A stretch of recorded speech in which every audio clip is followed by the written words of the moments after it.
Hey, everybody, welcome to the Addiction Unlimited podcast, where you get to learn everything you want to know about addiction and recovery. I'm your host, Angela Pugh, co-founder of Kansas City Recovery, life coach, and recovering alcoholic. To learn more about me, you can listen to episode 0 on your podcast app or find us on the web at addictionunlimited.com. Hello, my friend. Welcome back to another episode of the Addiction Unlimited podcast. I'm your coach, Angela Pugh. Listen, dating can feel like an emotional roller coaster. One minute you're optimistic, thinking this might be it. And the next you're wondering, why do I even bother?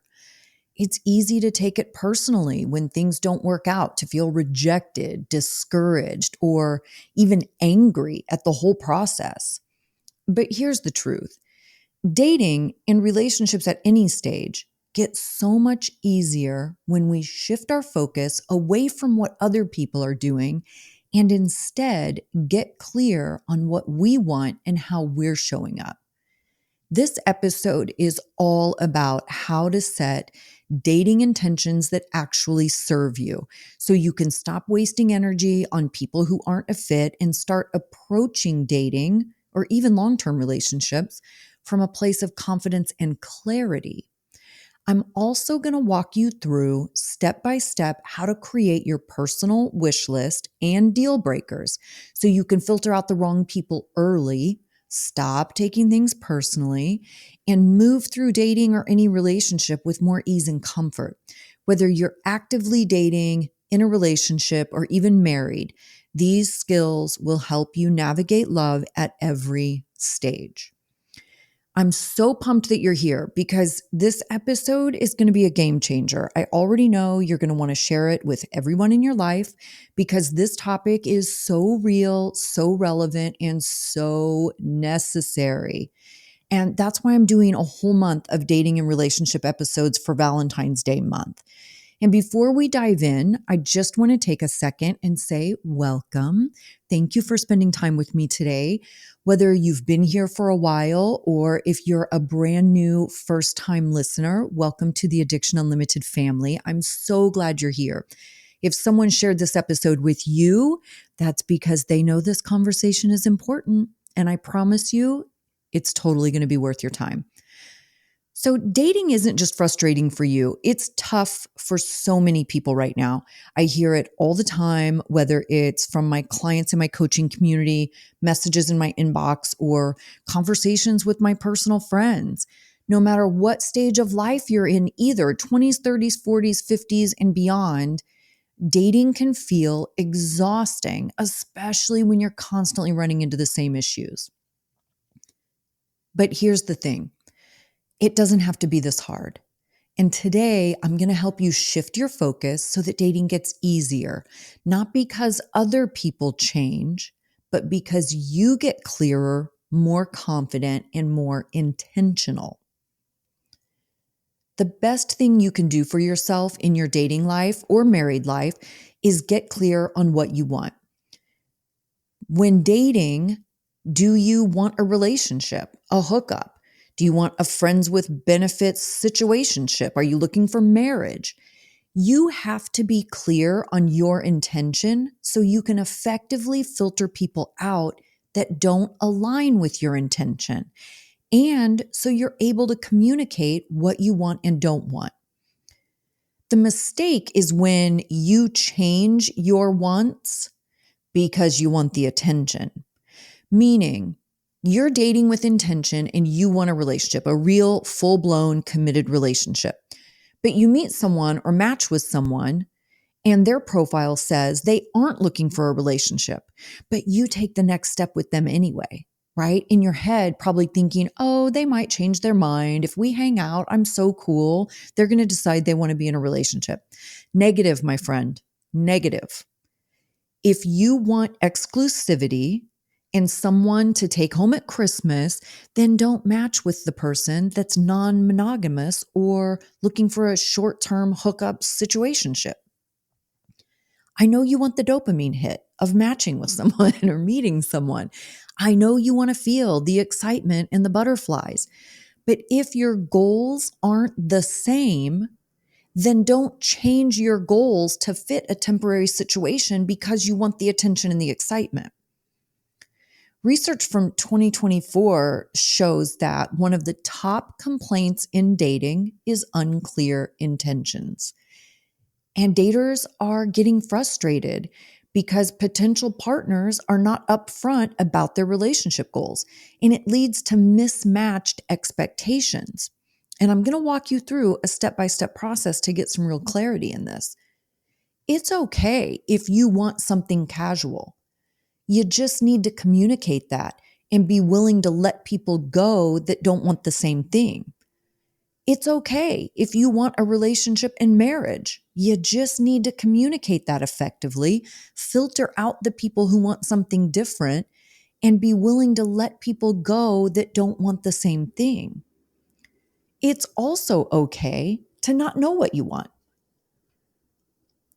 Again, you just have to be able to communicate that effectively so you aren't misleading people or false advertising. This is me. My dating profile says figuring it out. When people ask me what I'm looking for, I let them know I'm open to whatever. I'm not actively looking for the one and looking to get married. I'd love to meet someone and have a real connection, but I know how rare that is. And I'm not walking into every situation wondering if he's the one. I just don't think about it like that. So I don't have a set thing that I'm looking for when I meet someone, and I communicate that clearly. If we're a good fit, that's fantastic. If we're not, that's okay too. Once you get clear on what you want, then you have some guidelines to follow that allow you to filter people out that aren't on the same page. Like for me, I'm not going to match with someone who is non-monogamous. I don't have any problem with people being non-monogamous. I don't care. I just don't know that I want to be in that situation, right? I think it would feel weird to me and I'm uncomfortable with it, and maybe I'll be comfortable with it at some other point, but today is not that day. So I can filter those people out. You can filter people based on behavior too, right? And this is the next thing I want to get into. When someone's words and actions don't match. Here's what I mean. Don't say with your words that you want something casual, then have relationship behavior. If you want something casual, then you have to treat the person casually. That means you're not texting all day long or texting first thing in the morning, good morning, beautiful, or the random phone call in the day to just see what they're doing, or the text, I'm just thinking about you, the good night text with the kissing face emoji, or hey, what are you up to? How's your day? Those are relationship behaviors. That's showing that you're thinking about someone and you're interested in what they're doing. You want to be talking to them.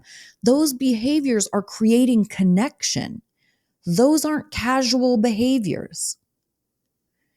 Taking someone to meet your friends or your family or to be your wedding date. These are relationship behaviors, not casual behaviors. And it gets really confusing when those words and actions don't match. And this is where drama gets created. Don't say you want a relationship and you're dating for marriage, then accept the 11 p.m. booty call. Last minute hangouts, only hanging out at the house and never actually going out. Netflix and chill, no intermingling of lives. Those are all casual behaviors. If you want serious and someone is approaching you with casual behaviors, you have to be willing to walk away from them. If someone thinks of you in a serious way, they will ask you out in advance, not last minute, because if they take you seriously, they'll be thinking about you and want to impress you and want to put energy and effort into you. And if serious is what you want, then you can't accept casual behavior. If someone tells you they want serious too, but they're half-assing it, like you're always an afterthought, those words and actions don't match. It's mixed messages, and this is how people get hurt. Again, when you have clarity on what you want and don't want, then you can filter people out appropriately so you don't get hurt, but also so you aren't hurting other people. And this is the last thing I want to touch on before we get into making your wish list and deal breakers and how to use those to your advantage. I want your focus to be on how you are showing up. We get so focused on all the ways everyone else is misbehaving that we don't pay attention to how we're showing up ourselves. Getting clarity on your intentions and goals isn't only about you not getting hurt or you finding what you want, but it's also so that you can be better yourself and make sure you aren't sending mixed messages and you aren't misleading people and hurting people. I want you to be self-centered, not others-centered. Your dating relationships aren't a disaster because everyone else is a mess and you're perfect, right? Get real and get honest about yourself, your habits, your boundaries. And if you want to get the relationships you want and stop creating nonstop drama and hurt feelings and chaos and feeling bad about yourself, then get to work on building yourself. When you're focused on other people, then you're giving all your power to other people. I want you to feel confident in your life and confident in the outcomes you're going to get. And if that's what you want, then you need to be confident in your abilities to create that life. It's up to you, not anyone else. Other people can be as fucked up as they want. Your only job is to not take in the fucked up people and make them a part of your life. So let's get into how to create this wish list and the deal breakers, how it works, why it works, and how it will help you get the results you want. And you know I'm going to have a twist on this, so be prepared. This is effective even if you're in a long-term marriage or relationship. It's always good to get clarity on your desires so you can communicate it well. I want you to spend some time on this. This isn't something you do in one sitting, because if you do it that way, you won't get deep enough. You're going to hit more surface level things that are run-of-the-mill things that everyone is going to have on their list. I want you to get deep. And I'm going to be doing my own wish list too, because I haven't done one in a very long time. And I need an updated version to match the updated version of me. So if you want to talk about it, or if you have questions about it, tag me in the Facebook group and we can talk about it. But I want you to make a wish list of all the qualities you want in your dream person and get deep with this. Everyone is going to have, honest, kind, loving, patient. Of course, we all want those things. But think about you, your life, your lifestyle, and what's really important to you. I'll tell you a few of mine just off the top of my head. Integrity is a big one for me. That means it's important to do the right thing, even when it's difficult. That's what integrity is. It's doing the right thing because it's the right thing. Even when it's hard, you still do the right thing. Because ultimately, you want the self-respect, self-esteem, and confidence in yourself. That's integrity, doing the right thing. Dependability is another big one for me. I want someone who does what they say they're going to do, that I can count on to show up when they say they will, to follow through on things they say they will, who has my back and supports me. I don't ever want to wonder if my man is going to be there or not be there. That's huge for me. Educated is another one. And this doesn't mean school or college degrees. I have a ton of college, and to be honest, they don't actually teach you much there. But I'm a learner. I have a very high IQ, and I have an insatiable appetite for information and knowledge. Now, in the real world, that can come off as know-it-all, right? Because I know a lot about a lot of stuff. It would be nice to have a person that has a similar level of curiosity about everything. Otherwise, I think my knowledge base would be irritating or intimidating, and I don't think that would work in the long run. I'm a real nerd. I've studied people and psychology and human behavior since I was a very young teenager. And if somebody doesn't have a healthy respect for that level of knowledge and my passion for it, then it'll be bothersome to them in some way. And I don't want to be bothersome to my partner. So the last one I'll say just off the top of my head is emotional maturity. This is huge for me because I need someone who has the courage to communicate. Most people are too scared to communicate anything on the most basic level. And it is something that will destroy my respect for someone very quickly, especially in a relationship. My guy has to be brave enough to do uncomfortable things and have conversations that may sometimes be challenging or uncomfortable or difficult. And this tells a lot about someone's character. If he avoids conversations or tries to act like there's nothing wrong or ignore the elephant in the room or shuts down, these are behaviors of toddlers and teenagers. And I'm an adult. And if I'm going to be in a relationship, I want to be in a relationship with another adult, not a toddler or teenager. So those are just a few examples of getting a little deeper on this and really drawing a picture of your dream person. I want you to think about too, listen, in relationships, everything's great when everything's great. You really start to see who someone is when things get uncomfortable, when you have your first fight or disagreement or whatever that may be. That's when you really see someone's character.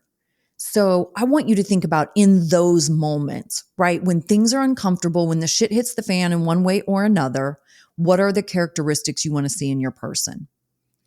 And once you have your list, I want you to read through it a couple of times and ask yourself, how many of those qualities are you?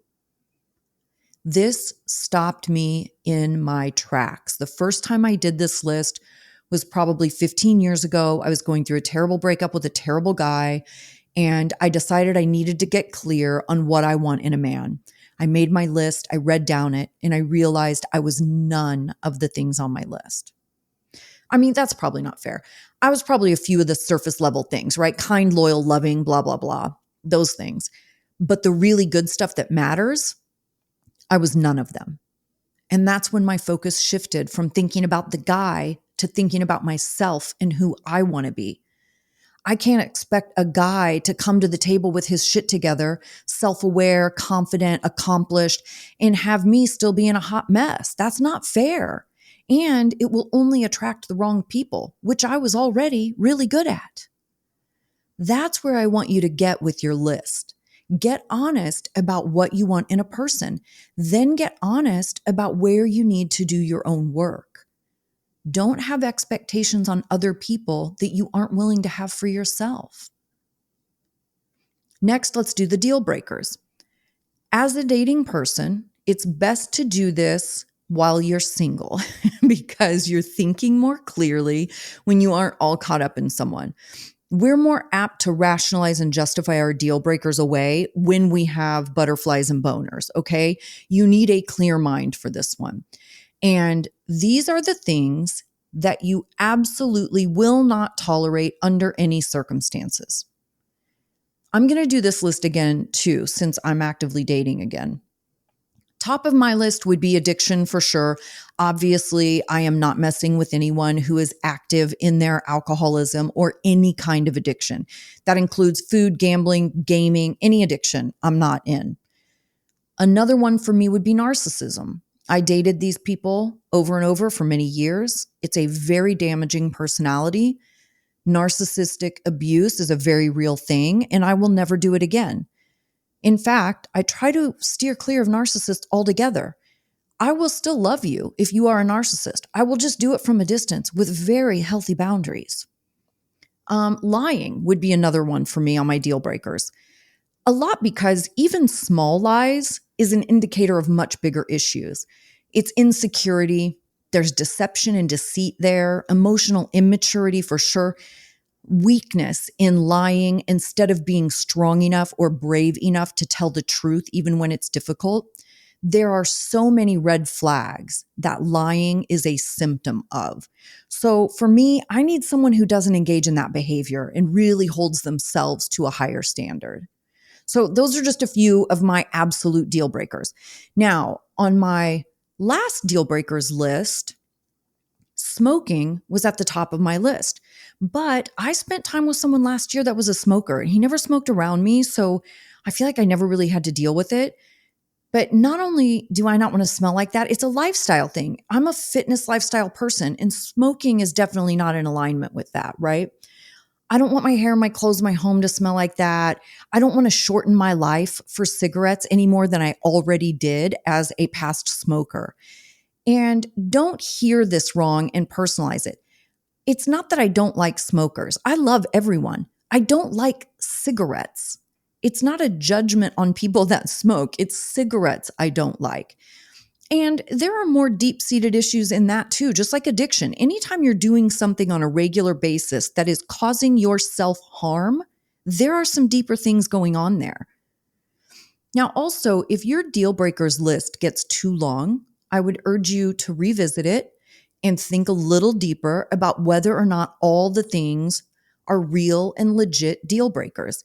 Is it something that you will instantly walk away from without hesitation every single time? Or is it something that isn't super attractive to you, but it's not 100% a deal breaker? I think a good deal breaker list should be 5 to 10 things. 10 almost feels like a lot. So be mindful. These are real, serious issues, not just unattractive qualities, but life-altering issues. So spend a few days working on these lists and see what you learn about yourself. Remember, I want you to also look at you and how you measure up to your wish list. Your potential partner deserves the best version of you just as much as you deserve the best version of them. Try to center your focus and energy on how you can show up in dating or in your relationship better. Are you communicating clearly? Are you letting people go when they don't align with your desires? Or are you selling yourself out for a quick fix? Are you getting frustrated and bitter when dating is hard and things aren't going your way? This is another thing to think about here too and get your perspective right. 99% of the people you meet or go on dates with or match on apps with are not going to be a fit. Don't take that personally and get irritated. I mean, do you walk around the world all day, every day and get mad at all the people you see at the grocery store or the gym or the bank because they don't like you or want to go out with you? No. Are you attracted to or interested in every one of those people that you see in all those places you go every day? No. But are you taking it personally? Absolutely not, because it would be absurd to have your feelings hurt or be frustrated by every person on the planet not wanting to be with you. So dates and apps are the same way. It's not personal. It's a natural process of exploring people and figuring out if it's a fit or not a fit. And most people aren't going to fit. Don't get mad about it. And when you know your intentions and you're clear on what you want and don't want, then it's not personal. You're just looking for the right criteria to indicate if you want to take the next step or not. Look at each situation and see what you can learn from it. What did you learn about yourself in that last situation? How could you have done it better? What would you have done differently? Do you wish you would have been more outspoken? Do you see that you were putting in more effort than they were so you can learn from that? Each interaction will show you something. And oftentimes it's learning about other types of people and lifestyles and learning how to recognize and identify different behaviors that signal different things and figuring out what fits and what doesn't fit. But you will learn from every interaction. The best thing you can do for your dating life or your relationship is get clear on what you want and stay true to it. When you know your guidelines, communicate your intentions clearly, and filter out the people who don't align, you create a dating experience that actually serves you instead of draining you. And remember, this isn't just about dating. The same skills that help you filter out mismatched connections in dating will also help you build stronger, healthier relationships in every part of your life. So, this is your challenge. Spend a few days working on your wish list and your deal breakers. Be honest, go deep, not just surface level stuff. And then take a hard look at yourself. Are you showing up as the kind of person you'd want to date? Because that's where the real magic happens. And if you've been thinking about working with me, let's have a conversation. No pressure, no commitment, just a conversation. We can do that at addictionunlimited.com/call. Book a free call with me so we can chat, get to know each other, and see if we're a good fit. I actually have 2 spots that just opened up in my 6-week program. But that's it. No stress, no obligation. Just a chance to explore what's the right next step for you. addictionunlimited.com/call. I will link that in the show notes as always, addictionunlimited.com/call. I love you guys. I hope you're having a fantastic day, and I will see you next week. You've reached the end of another great episode of the Addiction Unlimited podcast. Candid and honest conversation about addiction and recovery. Be sure to visit us at addictionunlimited.com to join the conversation and access show notes and links to everything we talked about. Love this episode? Please take 30 seconds to subscribe, rate, and review on iTunes to help us improve and give you the information you want. Thanks for listening. See you next week.